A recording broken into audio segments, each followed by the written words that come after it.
नमस्कार. आजच्या भागामध्ये इथे खरे कुटुंब कलाला घेऊन आता बाहेर आलेले असतात. कारण तिथे सरोज कलाबरोबर वाद घालत असते. त्यामुळे इथे कलाचे वडील तिला घेऊन आता बाहेर येतात आणि म्हणतात, कला बाळा, तू एक काम करतेस का? कले, तू आता घरी जा आणि जरा आराम कर. तुझी अवस्था बघ काय झाली ती. तेव्हा कला म्हणते की बाबा, हे काय बोलताय तुम्ही? अहो, अद्वैत इथे हॉस्पिटलमध्ये आहे आणि तुम्ही मला घरी जायला सांगताय. तेव्हा इथे कलाचे वडील म्हणत असतात, कले, अगं इथे अद्वैतरावांना शुद्ध येते की नाही, त्यांच्या प्रकृतीमध्ये कसा बदल होतोय, हे सगळं आम्ही तुला फोनवरती सांगितलं असतं. पण तू जर इथे थांबलीस तर या लोकांबरोबर फक्त तुझा वाद होईल, आणखीन काही नाही. तू इथे थांबलीस तर वाद होण्यापेक्षा तू घरी जा आणि आराम कर ना. अद्वैतरावांना शुद्ध आल्यानंतर मी तुला लगेच फोन करेन. तेव्हा कला म्हणते, बाबा, हे काय बोलताय तुम्ही? अहो, ज्या माणसाने माझा जीव वाचवला, मला आगीतून बाहेर काढलं आणि माझ्यामुळे त्याची ही अवस्था आहे. एकदा नाही तर दोनदा तो त्या आगीमध्ये गेला फक्त माझ्यासाठी आणि मी त्याला सोडून घरी जाऊ असं म्हणताय? माझ्याने हे शक्य होणार नाही. प्रश्न हा नाहीच आहे बाबा की मला इथे कुणी थांबू देईल की नाही, मला कुणी आतमध्ये सोडेल की नाही. प्रश्न हा आहे की ज्या माणसाने माझा जीव वाचवला आहे तो शुद्धीवरती येईपर्यंत, त्याच्या प्रकृतीमध्ये सुधारणा होईपर्यंत मी कुठेही जाणार नाही आहे. तेव्हा तिथे आता सोहम येतो आणि म्हणतो, वहिनी, मी तुला घरी सोडू का?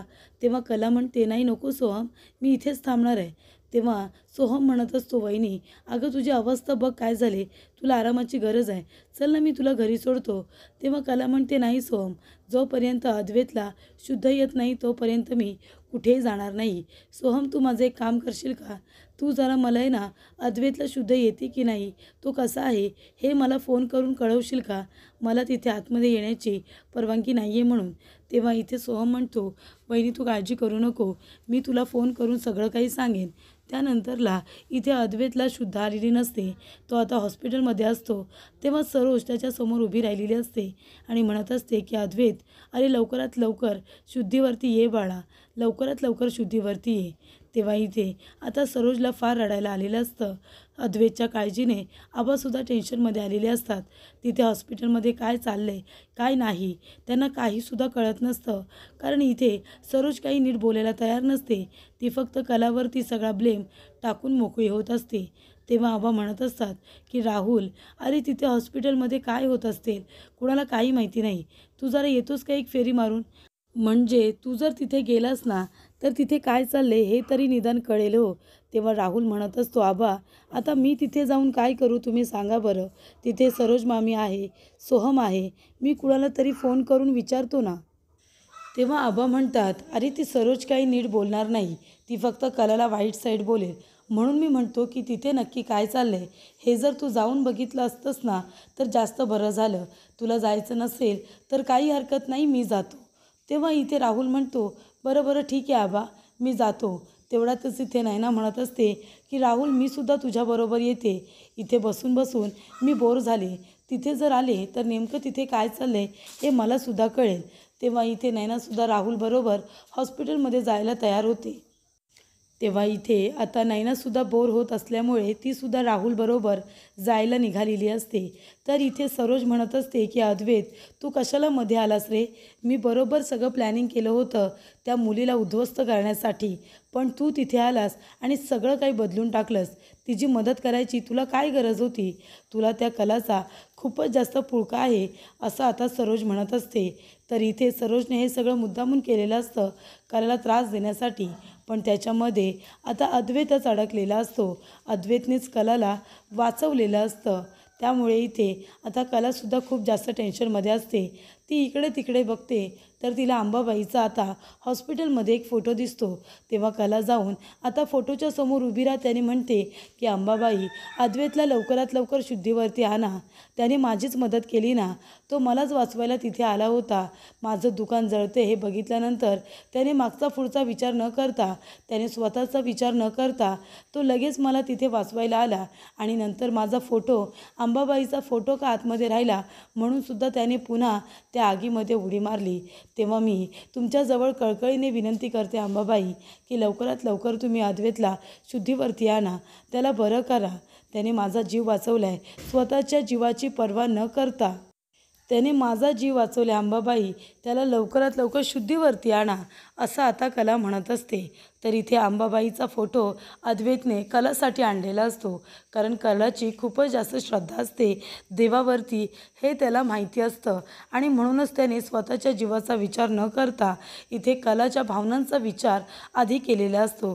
त्यानंतर इथे सरोजला आता राग आलेला असतो कलाचा, कारण सरोजला असं वाटत असतं की तुला वाचवायला माझा मुलगा आला आणि माझ्या मुलाची ही अवस्था झालेली आहे. तेव्हा इथे सोहम आता एकटाच बसलेला असतो. तेव्हा तिथे आता काजलसुद्धा येते. सोहमच्या खांद्यावरती आपला हात ठेवते आणि त्यालासुद्धा ती आधार देण्याचा प्रयत्न करत असते. एक मैत्रीण म्हणून त्याचं दुःख शेअर करण्याचा प्रयत्न करत असते. तेव्हा इथे आता सरोज म्हणत असते की का अद्वैत, का आलास तू तिथे? का त्या मुलीचा जीव वाचवण्यासाठी तू स्वतःचा जीव धोक्यात टाकलास? बरोबर सगळं प्लॅनिंग केलं होतं ना मी. बरोबर त्या मुलीचं दुकान उद्ध्वस्त करण्याचा प्रयत्न केला होता. माझ्या चुकीमुळे माझ्या अद्वैतला हे सगळं भोगावं लागतं आहे, याची जाणीवसुद्धा आता सरोजला झालेली असते. त्यानंतर इथे आबा खूपच जास्त रेसलेस असतात. तेव्हा रजनी म्हणत असते, आबा तुम्ही कशाला टेन्शन घेताय? अद्वैतला काही होणार नाही, तो लवकर बरा होईल. आणि इथे रजनी आबांसाठी पाणी घेऊन आलेली असते, कारण आबांना खूपच जास्त आता टेन्शन आलेलं असतं की अद्वैत कधी शुद्धीवरती येणार आणि कधीच सगळं काही ठीक होणार. तर इथे कला आता लगेचच इथे काजलकडे तिचा मोबाईल मागते. काजलला म्हणते की जरा तुझा मोबाईल दे ना, चालू करून दे. त्यानंतरला कला त्याच्यावरून सोहमला फोन करते, सोहमला व्हिडिओ कॉल करते, कारण तिला अद्वैतला बघायचं असतं, त्याच्या प्रकृतीमध्ये सुधारणा झाली की नाही ते बघायचं असतं. म्हणून ती म्हणते की सोहम एक काम कर ना, तू जरा मला दाखव ना की अद्वैत कसा आहे, चांदेकर बरा तर आहे ना, मला बघायचं आहे त्याला, प्लीज दाखवतोस का? तेव्हा सोहम म्हणतो की वहिनी 1 मिनिट थांब, मी तुला दाखवतो. तेव्हा इथे सोहम आता जातो आणि बरोबर त्या दारामधून जी काच असते त्याच्यामधून व्हिडिओ कॉलवरती आता कलाला अद्वैत दाखवत असतो. तेव्हा इथे आता सोहम हा अद्वैतला दाखवत आहे हे काही कळत नाही सरोजला, कारण त्याने आपल्या कानामध्ये कॉड लावलेले असतात आणि तो फक्त मोबाईल आता काचेवरती धरून इथे अद्वैत आता कलाला दाखवत असतो. कलासुद्धा अद्वैतला बघून खूपच जास्त खुश होते. तेव्हा त्याने कसा कलाचा जीव वाचवला आणि कलासुद्धा अद्वैतला कशी हॉस्पिटलमध्ये लगेचच्या लगेच घेऊन आली, हे सगळं काही इथे आता कलाला आठवत असतं. इथे अद्वैतने तिच्यासाठी जे काही केलेलं असतं ते सगळं आता इथे कलाला आठवतं. ती खूप जास्त इमोशनल झालेली असते. त्यानंतरला इथे अद्वैत आता हातपाय हलवायला लागतो. हातपाय हलवल्यानंतर इथे सिस्टरला असं वाटतं की अद्वैतला कसला तरी त्रास होतो आहे. तेव्हा सिस्टर लगेच धावत पळत बाहेर येतात आणि म्हणतात की डॉक्टर एमर्जन्सी आहे, एमर्जन्सी आहे. तेव्हा इथे कला म्हणते की सोहम काय झालं? सिस्टर का असं म्हणाल्या की एमर्जन्सी आहे म्हणून? सगळं काही ठीक आहे ना? चांदेकर कसं आहे? चांदेकरला काही होतं आहे का? तेव्हा सोहम म्हणतो वहिनी 1 मिनिट थांब, इथे डॉक्टर आता चेक करायला आलेत, नक्की काय झालं आहे ना हे तुला कळेलच, मी तुला सांगतो, तू फक्त 1 मिनिटं थांब. तेव्हा डॉक्टर येतात आणि अद्वैतला आता चेक वगैरे करत असतात.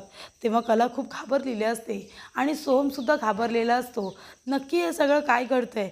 म्हणजे अद्वैत बरा होतो आहे की त्याला अजून कसला त्रास होतो आहे हेच कुणाला कळत नसतं. तेव्हा कला इथे बघत असते. डॉक्टर म्हणतात की हे बघा, घाबरायचं काहीच कारण नाही आहे. तर इथे अद्वैत चांदेकर आता बरे झालेले आहेत, ते आता शुद्धीवरती आलेत आणि म्हणूनच त्यांनी आपल्या शरीराची हालचाल केली. तेव्हा इथे डॉक्टरांनी आनंदाची बातमी दिलेली असते. तर इथे कला खूपच जास्त खुश होते. अद्वैत शुद्धीवरती आलेला असतो. तेव्हा सरोज, सोहम सगळेजण एकदम आनंदित होतात. तेव्हा कला येते आणि अंबाबाईचा जिथे फोटो असतो तिथे आता हात जोडून म्हणत असते की अंबाबाई, अद्वैत शुद्धीवरती आला, थँक्यू सो मच, हे सगळं तुमच्यामुळे झालेलं आहे. आणि ती लगेच हात जोडून इथे नतमस्तक होते आणि आपल्या अंबाबाईचा आशीर्वाद घेते. कारण अंबाबाईजवळ बोलणं झाल्यानंतरच लगेच अद्वैतच्या प्रकृतीमध्ये सुधारणा आलेली असते. अद्वैत शुद्धीवरती आलेला असतो. त्याचबरोबर इथे तो हालचाल करायला लागलेला असतो. तेव्हा इथे सरोज म्हणत असते की अद्वैत, बरं झालं तू शुद्धीवरती आलास, तुला जर काही झालं असतं तर माझं काय झालं असतं. तेव्हा इथे कलासुद्धा येते आणि म्हणते, सोहम अरे अद्वैत शुद्धीवरती आला ना, अद्वैतला आपण बघू शकतो का. तेवढा तर सरोज म्हणते, तू इथे कशाला आली आहेस, तू इथे येण्याची गरज नाही. तुला जर अद्वैतने बघितलं तर त्याच्या प्रकृतीमध्ये सुधारणा नाही होणार, तर तो अजून आजारी पडेल की काय, अशी आम्हाला आता भीती वाटते. तेव्हा तू आतमध्ये अजिबात जायचं नाही. तुला जर त्याची एवढीच काळजी असेल ना, तर तू इथून गायब हो आणि तुझ्या कुटुंबालासुद्धा इथून घेऊन जा, कळलं ना तुला. तेव्हा इथे कला म्हणते की सरोज मॅडम, अहो तुम्ही असं का बोलताय. हे बघा, अद्वैतने माझासुद्धा जीव वाचवला आहे. मलासुद्धा इथे थांबू द्या, त्याला भेटू द्या, त्याची माफी मागू द्या, त्याच्यासमोर माझी कृतज्ञता मला व्यक्त करू द्या ना. तुम्ही का मला जायला सांगताय. तेव्हा इथे सरोज म्हणत असते, हे बघ, तुला जी काही त्याची माफी मागायची आहे, कृतज्ञता व्यक्त करायची आहे ना, ती नंतर, आता नाही.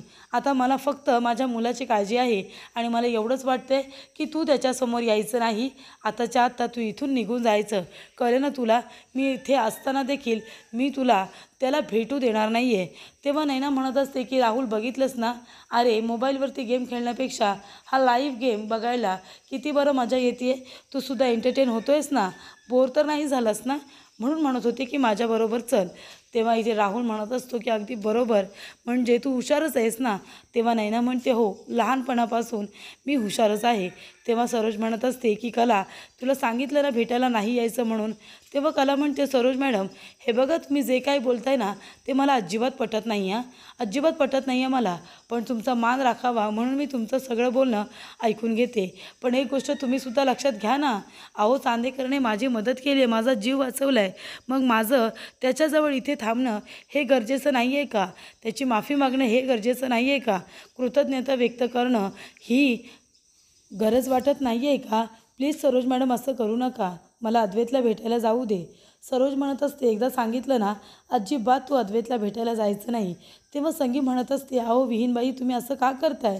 अहो इथे जावई बापूंना भेटायला जाऊ दे ना माझ्या कलेला. ते दोघंजणं नवरा बायको आहेत, भांडणं करतात, रागवतात, पण त्यांचं एकमेकांवरती प्रेमसुद्धा आहे ना. आणि मग बायको आपल्याला नवऱ्याला बघायला जात नाही का. हे बघा, तुम्ही असं करू नका. तुम्ही लवकरात लवकर माझ्या कलेला जावई बापूंना भेटू द्या ना, इथे अद्वैत रावांना एकदा भेटू दे माझ्या कलेला. सरोज म्हणत असते, हे बघा, तुमचा हा मेलो ड्रामा आहे ना, आता बास झाला. तुम्ही एक काम करा मिसेस खरे, तुम्हीसुद्धा आता इथून निघून जा आणि तुम्ही तुमच्या मुलीलासुद्धा आता इथून घेऊन जा. तुम्ही अजिबात इथे कुणीही थांबायचं नाही. तेव्हा संगी म्हणते, असं करू नका. हे बघा, कलेला एकदा एकदा फक्त अद्वैत रावांना भेटू दे, फक्त एकदा. तेव्हा इथे सरोज म्हणते, तुला कळत नाही का, सांगितलं ना एकदा इथून जा म्हणून. तेव्हा इथे कलासुद्धा आता इमोशनल झालेली असते. ती म्हणते, सरोज मॅडम, का का तुम्ही असं करताय. तेव्हा इथे आता सोहमलासुद्धा असं वाटत असतं की एकदा इथे आता कलाने अद्वैतला भेटलं पाहिजे. तो म्हणत असतो की मामी, एकदा भेटू दे ना कला वहिनीला. तेव्हा सरोज म्हणत असते की अद्वैत, तुला सांगितलं ना सोहम, अजिबात एक शब्दसुद्धा बोलायचं नाही. अद्वैतला ह्या मुलीला मी भेटूसुद्धा देणार नाही आहे. तेव्हा इथे आता डॉक्टर आलेले असतात. डॉक्टर म्हणत असतात की तुमच्यापैकी कुणीही त्यांना आता भेटू शकतं, फक्त त्यांच्याजवळ जास्त बोलायचं नाही, डोक्यावरती ताण येईल असं काही बोलायचं नाही. तेव्हा इथे आता डॉक्टर म्हणत असतात की हे सगळं त्यांच्या वाईफमुळे झालेलं आहे, कारण त्या योग्य वेळेवरती त्यांना हॉस्पिटलमध्ये घेऊन आल्या, म्हणून योग्य वेळेवरती आपल्याला ट्रीटमेंट करता आली. तेव्हा सरोज म्हणत असते, नाही आहे डॉक्टर, ही सगळी तुमची मेहनत आहे, हे तुमचे प्रयत्न आहेत, म्हणून माझा अद्वैत लवकर शुद्धीवरती आला. तेव्हा डॉक्टर म्हणतात, ते तर आहेच, पण त्यांच्या बायकोने जरासुद्धा वेळ वाया न घालवता रिक्षामधून त्या लवकरात लवकर इथे घेऊन आला, हे तर कौतुकास्पद आहेच ना.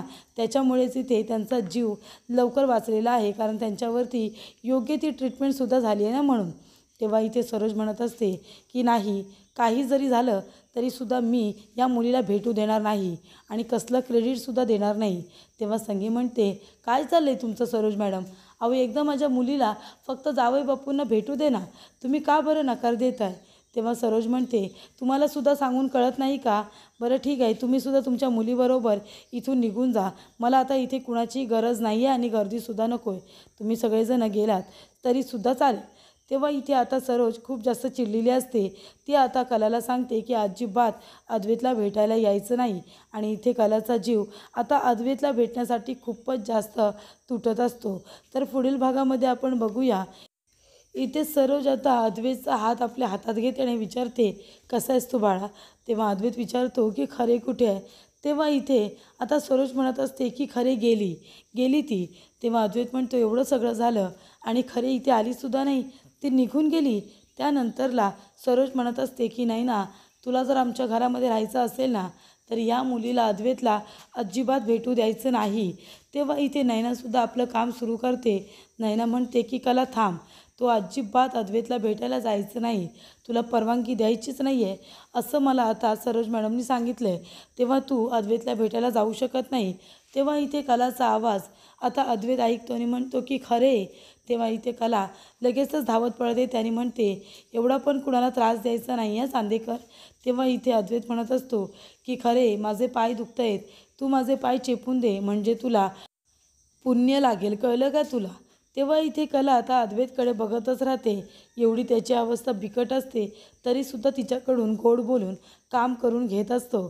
तेव्हा इथे कला आता अद्वैतच्या हातावरती हळूच फटका मारते आणि तिला खूपच जास्त कौतुक वाटत असतं की अशा अवस्थेमध्ये सुद्धा त्याला मस्करी सुचत असते आणि ती खूपच जास्त प्रेमाने त्याचे पाय हे चेपून द्यायला तयार होते.